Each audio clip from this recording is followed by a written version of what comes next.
ভগবানের কাছে কি চাইতে হয়?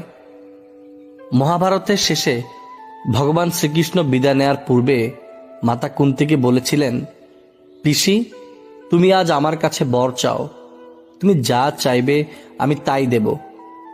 কিন্তু পিসি কুন্তি শ্রীকৃষ্ণকে বললেন, হে মাধব, যদি তুমি আমাকে কিছু দিতে চাও তবে আমাকে দুঃখ দাও, বিপত্তি দাও।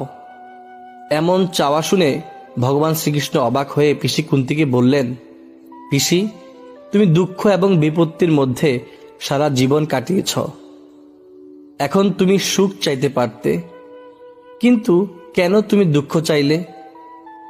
মাতা কুন্তি বললেন, হে মাধব, এত দুঃখ বিপত্তির মধ্যে জীবন কাটিয়েছি, কিন্তু তুমি আমার সাথে ছিলে, তাই আমি কোনো দুঃখ অনুভব করতে পারিনি। এখন যদি আমার জীবনে সুখ আসে এবং আমি তোমাকে যদি ভুলে যাই, এর চেয়ে বড় দুঃখ আমার হবে না। আমি সুখ চাই না মাধব, শুধু তোমার স্মরণে থাকতে চাই, তোমাকে আমার নয়নে আবৃত্তি করে রাখতে চাই। এতদিন তুমি আমার সাথে ছিলে, এটাই আমার শ্রেষ্ঠ সুখ মাধব। এজন্য আমাদের উচিত যে কোনো পরিস্থিতিতে ভগবান শ্রীকৃষ্ণের স্মরণে থাকা। হরে কৃষ্ণ।